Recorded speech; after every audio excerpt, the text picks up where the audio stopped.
Greetings, friends. My name is Pavel Shtelmach, and now we'll dive in the top news of this day. Last night, Russian troops launched missile strikes on the civilian infrastructure of Odesa and Mykolaiv, in particular the port. Again, the Russians resorted to shelling ports immediately after their refusal to extend the grain deal, which once again demonstrates their terrorist nature. In Odessa port, hitting of grain and oil terminals were recorded. Tanks and equipment for loading were damaged.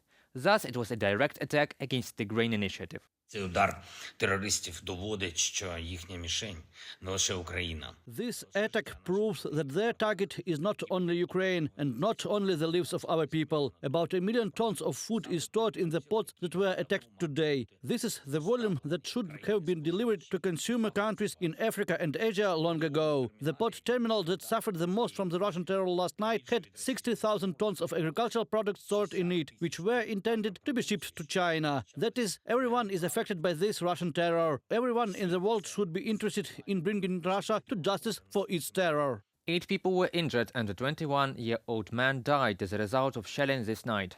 Also, 8 buildings were damaged, one of them the building of the Consulate of China. The head of military administration, Oleg Kiper, emphasized that with the completion of the grain initiative, the aggressor country is deliberately hitting the port infrastructure. There is also damage to the administration building of the port. The windows, the roof are damaged. There is a lot of damage inside the building. There is also damage to the port infrastructure, Kiper added. The head of Odessa, Ova, noted that a warehouses on the outskirts of the city was also damaged as a result of shelling. A fire broke out there. I will remind you that the night before, 60,000 tons of grain were burned in Odessa port. All this food should have been sent to China. So now world society will see friendship between Moscow and Beijing again. Ukraine is ready to continue the implementation of the grain initiative without Russia. But for this, the international community must help protect it from Russian aggression. It is necessary to strengthen the air and missile defense of Ukrainian ports. The Black Sea grain corridor must be protected from possible Russian attacks, in particular by escorting the Black Sea countries by naval means.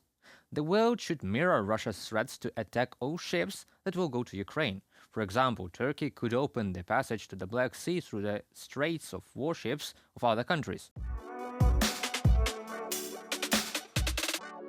Ukraine welcomes the sincere desire for peace in Ukraine expressed by various countries.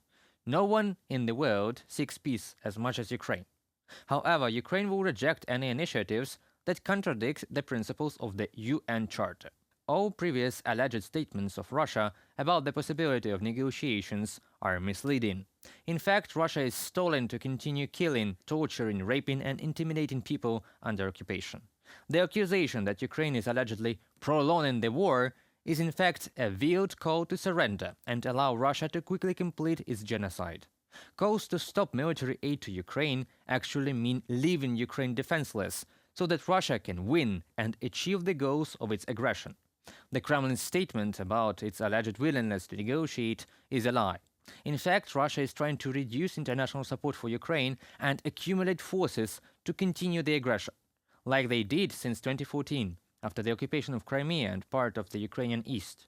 But true peace must be just and lasting. Only through deoccupation and international security guarantees for Ukraine can ensure peace in Eastern Europe and the whole world.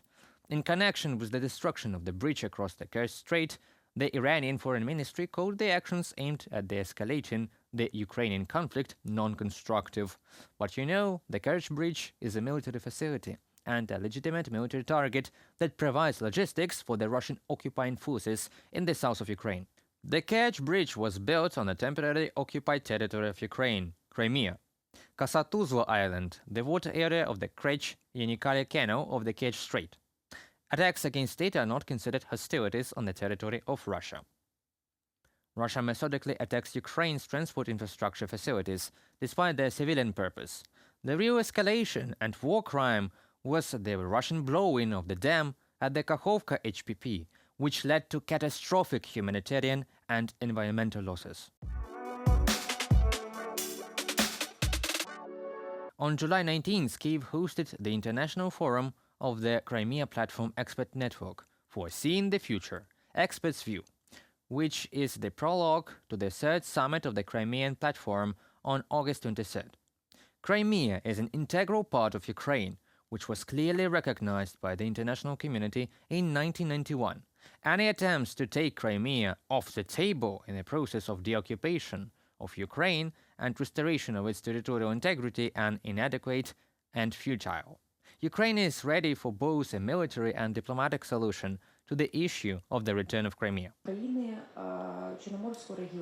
The countries of the Black Sea region, the NATO countries, must have a strategic vision in the Black Sea because it is absent. Today there are partial strategic documents that cover this region in a very indirect way, and without security in this region, there cannot be a general regional security architecture.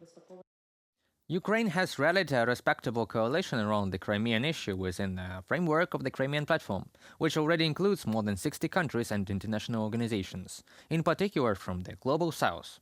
The deoccupation of Crimea is a matter of security and stability for the entire Black Sea region. Russian drifting mines have already reached the coasts of Romania, Turkey and Bulgaria. Through the Black Sea, Moscow exports energy resources in circumvention of sanctions. In addition, Russia once again disrupted the work of the Grain Initiative, which, by the way, was agreed upon as a temporary solution, again due to the fact that Russian troops seized part of the port cities of Ukraine and blocked the trade in Ukrainian grain. That concludes our today's video. Thank you for watching and stay updated. Subscribe to our UATV English channel for more news from Ukraine. Your support is that really matters. Goodbye.